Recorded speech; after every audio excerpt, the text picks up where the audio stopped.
Good morning, good evening to those of you listening from around the world. My name is Ramona Handelbaima. I am Chief Program Officer at Japan Society, and I'm very honored and excited to be moderating today's event to discuss Japan's next new Prime Minister, Fumio Kishida. I have today with us Professor Heizo Takenaka, and Dr. Joshua Walker, who is CEO of Japan Society. I'll introduce them in a moment. For those of you joining us today, we're talking about Japan's new leader. Fumio Kishida took office just recently, replacing Yoshihide Suga, who resigned very suddenly, surprising many people. Prime Minister Kishida is 100th Prime Minister in Japan. What does that mean for those of us in the U.S. Japan relations space? He has some big challenges in front of him, bringing the economy back from COVID-19, tackling COVID-19, even though vaccination numbers are up. So how is the Japanese public viewing Prime Minister Kishida? What will change? What will be new, if anything? What will remain the same? So today we have actual insider perspectives on this new prime minister that in the US, we don't unfortunately get very much media coverage of this incredibly important event for the third largest economy on the planet. But first, let me take a second to thank Japan Society's very generous sponsors for our business and policy programming. We have among our global leaders, Citi, our corporate partners, Deloitte, Mizuho Americas, Toyota Motor North America. And one more second from me to introduce our speakers. Again, we have Professor Heizo Takenaka, who's Professor Emeritus of Keio University. He's a member of the Growth Strategy Panel under the Suga administration. He's the former Minister of State for Internal Affairs and Communication and for Economic and Fiscal Policy in the Koizumi administration. So Professor Takenaka has been here and seen several changes of political administrations in Japan. And again, we have Dr. Joshua Walker, who is President and CEO of Japan Society and an insider as well on policy issues related to US and Japan. So thank you all again for joining us. And without a further ado, I'm just going to open it up with a big, broad question. Professor Takenaka, what's going to be new? What can we expect new from Prime Minister Kishida that we haven't seen before? Well, thank you very much, Ramona-san, for this opportunity and introductions. What's new to Kishida administration? Honestly speaking, it is a little bit difficult to evaluate this government at this moment. There are two reasons. What's said by Prime Minister, new Prime Minister, sometimes changes. Well, for example, in the LDP presidential election, he promised to have an income doubling plan. But in his diet speech, he didn't say anything about that.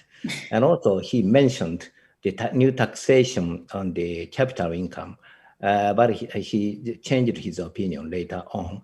So in that sense, what's his major point? It is not clear at this moment. And on the second reason is he raises so many catchphrases like new capitalism. New capitalism is needed. And also income redistribution is needed. Yes, I agree, income redistribution is needed. But what kind of policy, what specific policy is going to be taken? This is not discussed yet. For these two reasons, it is very difficult to make an accurate evaluation on his government. But anyway, many people are watching very carefully, but they do not expect a very radical change in the Japanese economic policy, Japanese society, so on. Honestly speaking, very conservative LDP politicians hate the radical change. That rather, they prefer stability, and also he is going to be supported by very strong bureaucrats, especially the bureaucrats from the Ministry of Economy, Trade, and Industry. Under such circumstances, the according to the recent opinion poll, supporting ratio to the new cabinet at the 50 or 55% level. This is not very low, but not very high for the beginning stage of the cabinet. So so people are watching very carefully. But at this moment, when not radical change, they are not expected. Of course, I expect the new prime minister will do a very good job. But at this moment, a relatively quiet start. It seems to me, yeah. Dr. Walker. No, I really appreciate Takenaka sensei joining us. You'll remember that a year ago, right when Prime Minister Abe resigned suddenly, we had Takenaka sensei on almost to the day when the new prime minister was starting. Here we are again, literally right before the diet is dissolved and we have a campaign season for an election that is probably going to be on October 31st. And I agree with everything that Takenaka sensei just said. I just want to add a global perspective. I think, Ramona, you kind of asked the right question. In the West, and particularly here in America, the narrative has already been set. His name has already become synonymous with Mr. Status Quo. And every article in America has written his story as if it's already there. But I think the key words that Takenaka sensei emphasized would be the same ones I would emphasize. This is all about political stability. It makes sense in a world in which COVID has made geopolitics even more volatile than ever. You need a steady pair of hands. So I think that part of the narrative makes sense. But what's unknown and what's unseen is how will the Japanese population respond? They've gone through a lot in the last year, right? And they kind of got used to having one prime minister on the global stage. It's very hard if you have rotating prime ministers every year, a new one, for the world to adapt. And I think as the third largest economy, as a country that everyone is watching, from the Olympics to its economic policies with the Trans-Pacific Trade Partnership that has morphed into the CPTPP, these are the types of questions that this prime minister has to address. And I think on the good side of the equation, he is a steady pair of hands. He's a foreign minister. He understands the geopolitical nature. On the other hand, there are so many challenges that if he prioritizes only trying to lead internally, the domestic politics, that will be very difficult on a global sense. It's really hard for any of us to understand Japanese politics. And I think Prime Minister Kishida will be even more difficult than most Japanese politicians to understand. He's not very well known outside of Japan. And I think even inside of Japan, as Takenaka sensei just laid out, people are trying to understand what are his core values and his core principles. So I think in some ways we should be giving him a chance. We should give him a clean slate, but there are some concerning areas. If he is going to focus more on domestic politics, then I think this is going to look a lot different. But I would simply point out we need to give this prime minister a chance. He hasn't even had his first test with the elections yet. So we really, as an American audience, need to see what the election results are. If they are the same as we expect today, then I think he has a mandate and he will have to lead a very difficult party, because the LDP, which many Americans don't understand, has a lot of elements within it. And his own element, his own faction, has its own set of values that may be different than some of his supporters, including some of the kingmakers from former Prime Minister Abe to former Prime Minister Aso to Amari-san, who's now the head of the LDP Secretary General. So there are so many unknowns here. The question is political stability, yes, but what does this mean, particularly in the global environment, which will have a big impact on his domestic agenda? Thank you for that. Yeah, I'm reminded that a lot of our audience won't understand to what extent the LDP, Liberal Democratic Party election process is somewhat Byzantine and a little bit opaque if you're seeing it from the outside. And I'm reminded that it's hard to even talk about Prime Minister Kishida without thinking about the competition that he got from Kono Taro, who is also a member of the LDP. And for our American audiences, if maybe we can talk just a second about what we're talking about with faction politics, because this is not an opposition candidate that was in the form of Mr. Kono. It was from his own party. So how does this work? And we have this general election coming up, but we already know who prime minister is. And the significance of it being that the general public, from what I understand, was very positive about Mr. Kono. And it was the internal LDP politicians who were supportive of Mr. Kishida. So if we're going into a general election and the general public is not excited about Kishida, are they going to show up, or is the LDP going to get the numbers that they need? So maybe if both of you can just talk us through a little bit about the internal pressures and competition within the LDP, the pressure from Mr. Kono, and whether that will affect Kishida, and what can we expect from this general election, hope probably October 31st. Well, thank you very much for pointing out a very important point, important one. Well, now, as you know quite well, opposition parties in Japan, very weak, very weak. About, let's say, more than 10 years ago, the opposition party at that time, Democratic Party of Japan, took office, and their policy performance was miserable. Based upon that, well, opposition parties are still very weak. Supporting ratio is still lower than 10%. In the case of the Rikken Minshu, the largest opposition party. And so, under such circumstances, well, many Diet men, LDP members, thought whoever will be the prime minister, LDP will win in the coming election. Based upon that recognition, very crude political battle, power battle was taken in the past presidential election of LDP. So under such circumstances, well, whoever will win, well, will not be defeated. So, well, so this is a faction type of politics. I mean, this is a Showa era's politics. So sometimes they say this is the Showa government or something like that. Well, so people are, this is the reason, as you mentioned, why people are not so much excited about the current situation. However, at the same time, if we put it better, Mr. Kishida is a very flexible person. And so first, let's have a very solid base in domestic politics. Based upon that, we can contribute to the global economy, global, carbon neutrality, etc. To put it better, this is one understanding, one interpretation. So this is the reason why it is difficult to, I told you, it's difficult to evaluate the policy, the details of the policy are not so clear. So important point is the upcoming lower house election. This will be taken in about 2 weeks or so, but summer next year, another upper house election is going to be held. This is a really difficult, timing for a new government. Generally speaking, in the case of the lower house election, this is the regime choice election. So the voters become a little bit conservative. However, in the case of upper house election, people tend to criticize the government.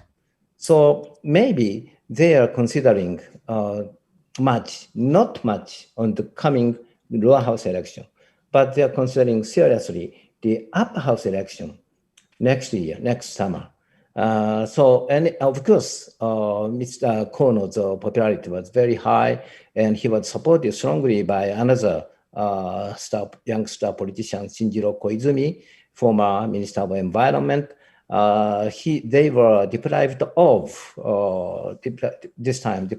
influential positions. Of course, they will they're watching for the next opportunity. So even from here on, the political battle will continue up to the next year's upper house election. This is my observation. No, and I'll pick up right where Takenaka sensei left off. I think you're right, Ramona. It's really hard for Americans to understand almost any international system that's different than our own. And I think that by design, the Japanese parliamentary system is meant to have a weak prime minister. It is not an executive presidential system, but it's even more interesting when there are challenges. Generally speaking, we rarely talk about LDP elections because they're settled in the back room. this was one of the first times that it kind of broke out into the open. And many of the factional leaders gave permission for their younger Diet members and some of the populists that Takenaka sensei mentioned, including Koizumi Ishiba, to support a candidate. And it really came down to, it was very unusual to have 4 candidates running where we didn't know who the outcome was going to be. Last time around, remember, Kishida-san ran against Suga in the last election, but he got beat very badly. And Suga came out very clearly when everyone came together, not because Suga was the head of the largest faction, but because he was the consensus candidate.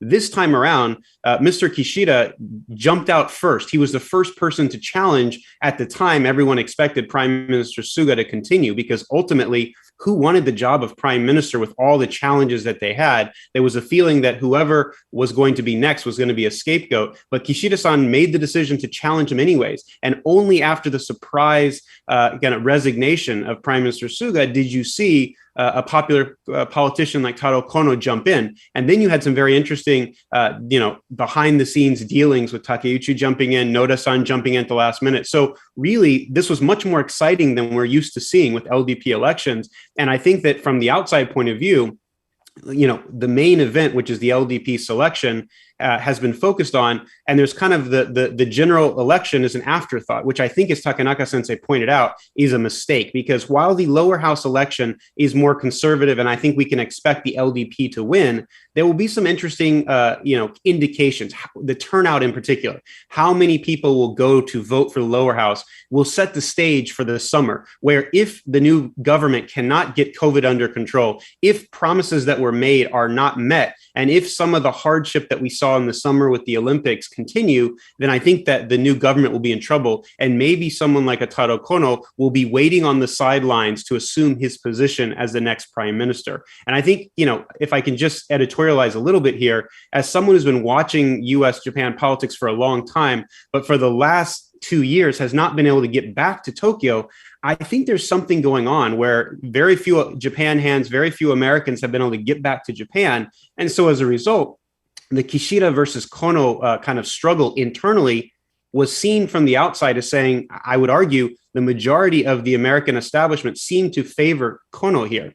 And I think that was an interesting dynamic, because that goes back to the Showa period that Takenaka sensei talked about. We're no longer in a big brother, little brother relationship. America doesn't get to determine who the prime minister is going to be. But of course, the U.S.-Japan relationship is the most important foreign policy priority for any new prime minister. And also, in an environment in which Prime Minister Suga was the first visitor to the White House under the Biden administration, there's been an increasing focus on Japan and its global role through the Quad, through its G7 and G20 and U.S.-Japan bilateral relationship. So I think all of these factors have led to a heightened kind of interest, but it has not led to a higher education or kind of dynamics, and not really paying as much attention to the domestic politics. And so I think that tension between the domestic politics of Nagatacho that Takenaka sensei is talking about and the geopolitics of whoever the next Japanese prime minister is going to be a player on the global scene, those two things don't necessarily balance each other out. And it's going to be a struggle for anyone. I mean, the good news here is, whether you're talking about Kono or Kishida, they're both former foreign ministers. So they understand geopolitics, they understand foreign policy. They just have very different styles. The way they use Twitter, the way that they use popular sentiment, populism in general, they have completely different approaches to how they govern. So I think that is going to be very, very interesting, and something that will have direct impact on us in the United States, whether it's on the economic side or foreign policy priorities as well. I'd Professor like Takenaka, to yeah, great. I was hoping you would. I'd like to add, there were two hidden debating points at this time, the presidential election of LDP. One is, for example, Kishida and Kono. This is very typical, rivals. Kono tried to realize the generational change. And Kishida was against that, Kishida group. And also so many senior politicians supported Mr. Kishida. And this is generational change happened or not? This is the one, important point to battle against. Another important one is about the nuclear power plant. Kono was a very strong advocate to abolish the nuclear power plant as soon as possible. However, as I mentioned, Mr. Kishida is strongly supported by the bureaucrat of METI, Ministry of Economic Trade and Industry. They are going to continue the nuclear power plant. And Mr. Amari is also a symbol of the METI bureaucrat. And Mr. Amari became the Director General of LDP. So, Joshua-san mentioned this is status quo government. In that sense, generational change will not happen dynamically, and a nuclear power plant system will continue even from now on. Well, this is the basic, structure of the battle last time. But however, regarding the foreign policy and the global issues like carbon neutrality, Kishida and his supporters also all understand the importance of U.S. Japan relations, the seriousness of U.S. China confrontation, the importance of carbon neutrality, etc., etc. So the very not dramatic change will happen even for this kind of foreign policy. But another interest, maybe from Remona-san, will be whether Kishida plays a very important role, a leading role for the carbon neutrality from here on or not. Well, this is a very important point for us, of course. Carbon neutrality, this project is not a cost, that's an opportunity. Based upon that, another new type of economic development become possible. However, in my understanding, the key policy will be carbon pricing policy, carbon pricing, emissions trading, and carbon tax, etc., etc. Regarding this carbon pricing, business leaders are at this moment not supportive, of course, against that. And based upon that, many bureaucrats are against the carbon neutrality, carbon pricing issue. So from here on, how to balance this carbon neutrality target and the carbon pricing? In what way Mr. Kishida will handle or manage this issue? This will become a very important point. Of course, carbon pricing is definitely necessary to realize carbon neutral by 2050. And Mr. Kono, Mr. Koizumi, backed by former Prime Minister Suga, they supported this kind of carbon pricing. But the current main politicians in the government are not so, supportive to this carbon pricing. That's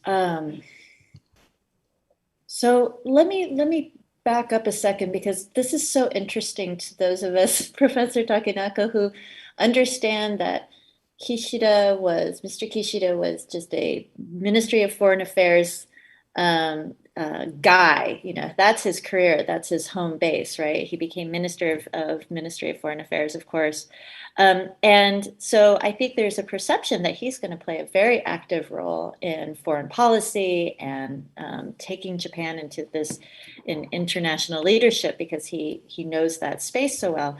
But what I'm hearing from you is actually he is going to be very focused domestically, and that his strongest ally is METI, the Ministry of Economics, Trade and Industry. So what has happened here? Well, first of all, generally speaking, in the international relations, especially diplomatic policies, the Prime Minister office-led policy is very important. Please consider the case of Prime Minister Abe.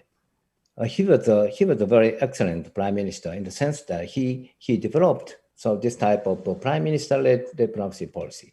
At that time, Mr. Kishida acted as a foreign minister more than 4 years, but basically leadership was in Prime Minister's office, not Ministry of Foreign Affairs, in my understanding. So basically, Kishida acts based upon the suggestion of the bureaucrats.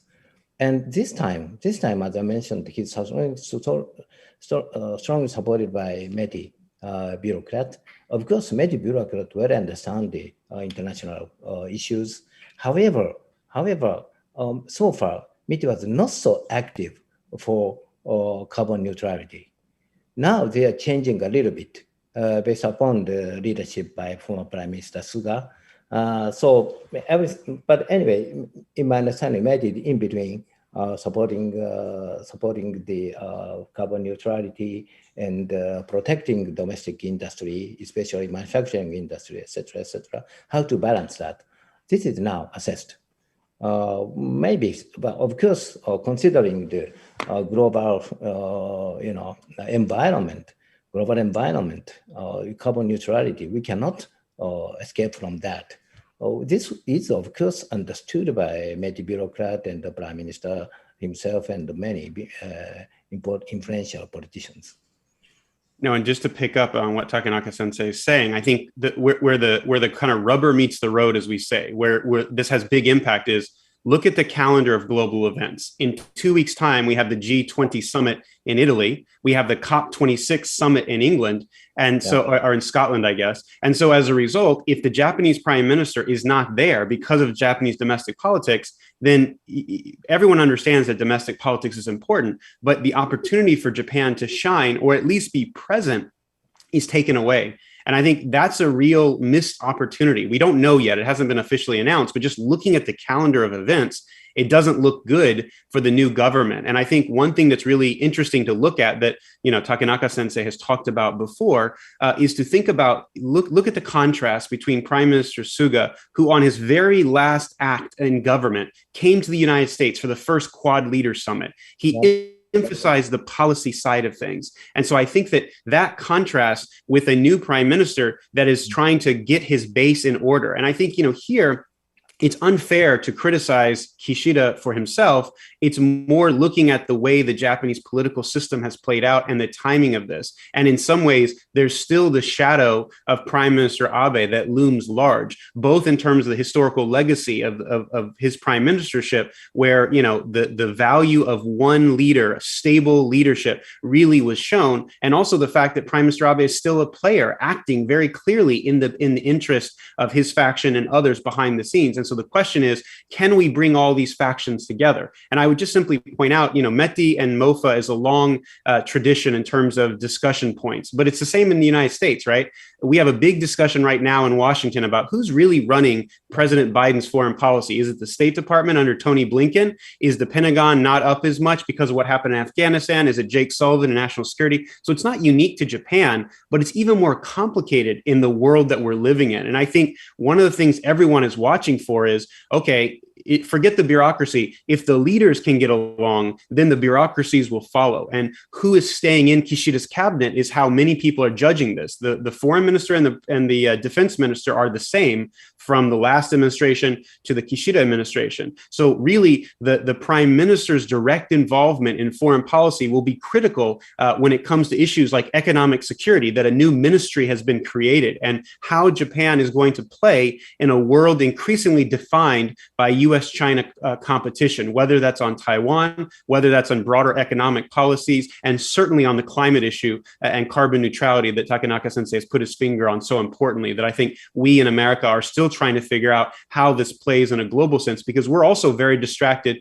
by our own domestic politics in Washington, where we can't figure out the debt ceiling, the infrastructure deal. I mean, no one's talking about foreign policy in this country either. So it's not a problem unique to Japan. It seems to be a problem for a lot of democracies. And the last point I would simply make is, look at the contrast in Europe between the German elections that looks much more like the Japanese elections, where Angela Merkel, from after a long time, is stepping down, and the decision is more or less status quo. It's continuing onward.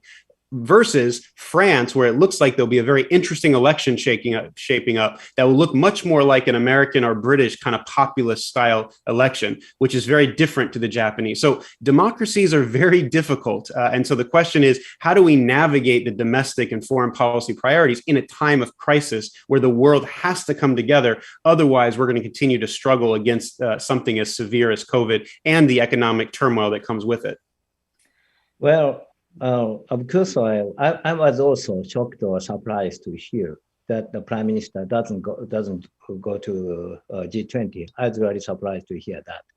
Now the government in the period of transition, so we cannot understand who decided that, who is the highest authority in this total government. Well, if for some part Mr. Abe's influence is existing. For some part, Mr. Amari's influence is existing. But still, Joshua-san, maybe you understand well, the role of the Prime Minister is very important. The role of the Prime Minister is very important. However, he said, as I mentioned, he's a good listener, but he's sometimes indecisive type of Prime Minister. So who is the real core center in the power? It's not clear in this transitional period. But we have some good information, two good information. One is the bureaucrats in the Prime Minister's office. Prime Minister's office. For example, in the Suga government, assistant to Prime Minister, Mr. Izumi, and Deputy Chief Cabinet Secretary, Mr. Sugita, these are the bureaucrats. But bureaucrats played a very important role. This time, Mr. Shimada became the secretary to Prime Minister. He used to be the Vice Minister of Ministry of Economic Trade and Industry, and also former secretary to former Prime Minister Abe, Mr. Imai, became the special advisor to the cabinet. So the bureaucrat inside the Prime Minister office is very strong, very powerful. So this is one good aspect. If they gradually get power, decision-making will become much more smooth. However, at the same time, we should notice, since they are former bureaucrat, not very drastic policy will not be taken. A stable but relatively status quo type of policy will be stably taken. This is one thing. And also, another good news will be among young LDP Diet members, some are very good, and some are very strong assistant to Prime Minister Kishida. For example, Mr. Seiji Kihara, is a Deputy Chief Cabinet Secretary.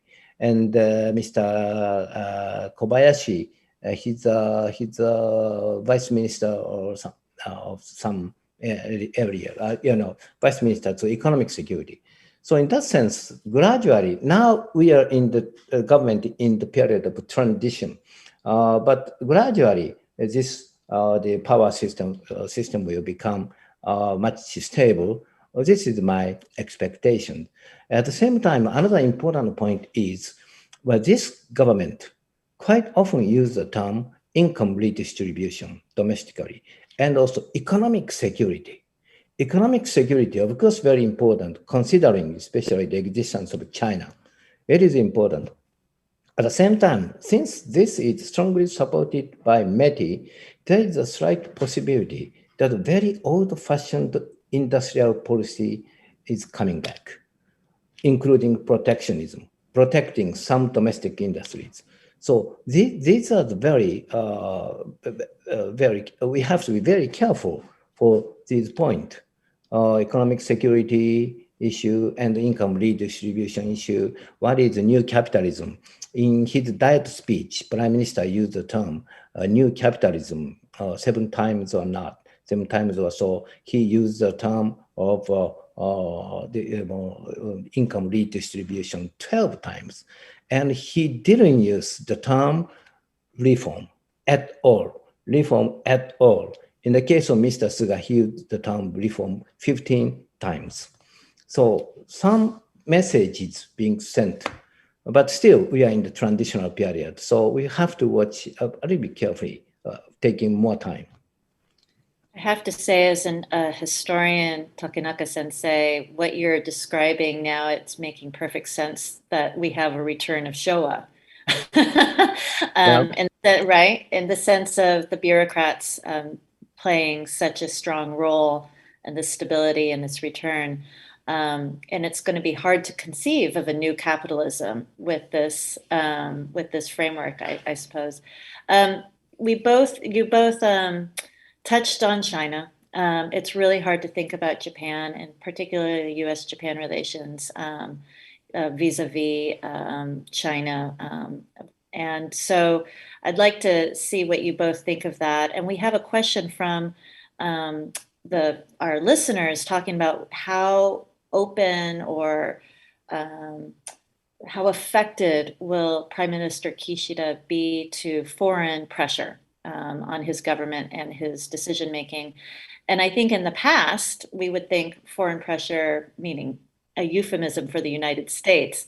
But I would say, well, what about Chinese, European, and Russian pressure, not just the United States anymore? So please, if you could both talk about Japan's relationship with China vis-a-vis Kishida, as well as the role of foreign pressure on his decision-making. Well, basically, the foreign policy it succeeded in the case of Kishida from Abe's style. So in that sense, the importance of free and open Indo-Pacific policy, this is succeeded. And also, the U.S. Japan relation is the most important relations. Our security is based upon this U.S. Japan relation completely. This is the allied country. At the same time, of course, China is a very important strategic partner, especially in the field of export and import and trading. Chinese influence is huge. This is not only for Japan, but also for all East Asian countries, maybe. So in that sense, we are in between. Of course, the basic stance is the freedom, democracy, and the rule of the law, or the human rights. This is the absolute value for us. So in that sense, we share Mr. Kishida also share this value with President Biden, of course. But Japan's position is a little bit difficult. A little bit moderate approach will be taken toward China. For example, sanction to China regarding human rights, etc. The approach is a little bit different between the United States and China. This style was also taken under Suga administration. Of course, another important concern will be Taiwan issue. What can happen? What can happen to Taiwan? Well, we watched. Well, actually, what happened in Hong Kong. Hong Kong, one country, two system was ignored. And in the case of Taiwan, it's much more naive, I think. And Taiwan is very close geographically to Japan territory. But anyway, this was discussed even between Mr. Biden and Mr. Suga. And Japan will do whatever we can do. This is the basic policy of Japan. And this is strongly succeeded to Mr. Kishida. But anyway, another important point is global liberal world order. Liberal world order, free trade and multilateralism, globalism, etc., etc. This was the concept leader by the United States. But from our viewpoint, the United States has changed a little bit. Japan cannot be a rule maker on this, but Japan tried to be the rule shaper. This is CPTPP. This is shown CPTPP. This kind of effort will be continued even in the Kishida government. Yeah, and I think what's really interesting about this, to build on it, is, given that Kishida comes from Hiroshima, which has such a large role in history, having had the first atomic bomb dropped on it, he instinctively understands the role of outside power, but also is going to do a very strong job of focusing on what his constituents and the Japanese public thinks about. I don't think that the Japanese public has been prepared for what a confrontational China policy looks like, right? The debate in Japan is really about the economics versus the security question. And on the economic side, China represents one of the largest markets for Japan, and certainly the number of Chinese tourists and visitors coming in and the amount of money being spent is very different than coming from the US. But the US remains the largest global player and a superpower with the security question. And without Japan, America is not a real Asian player. And as the world is shifting from a transatlantic to an Asian century, Japan looms large. And so I think that the discussion about the priority that we've set in the United States of the Quad between the United States, India, Australia, and America is that liberal international order. It's kind of the 2.0. It's the new version of the 21st century of what led after World War II. And in both of these areas, Japan is in the center. When it comes to the larger AI questions, privacy, security, Japan has to play a role because of its economy and because of its companies. But the challenge for Kishida is going to be, he's going to use new words, it sounds like. He seems to be a little bit more hawkish on China. He uses the word human rights. But again, the calendar is going to make it difficult. You know, the Olympics in China are coming up very quickly. If Japan doesn't do anything, and there's a large cry from activists, this is something the Biden administration has to deal with too. We want to keep good relations with Beijing because we need their cooperation on climate change and on major international issues. But there is a very clear developing sense here, and I think in Japan too, that maybe the Chinese way of doing things is not just problematic, but it's adversarial. And the Communist Party of China increasingly is seen as the main enemy out there. It's shifting from the Soviet Union during that Cold War to a new 2.0. And I think the question is, will the US and Japan be able to stay together on this? They may have the same policy agendas, but their domestic politics may be very different. Ramona, you talked about the role of outside interference. When I look at Okinawa and some of the prefectural politics and the government,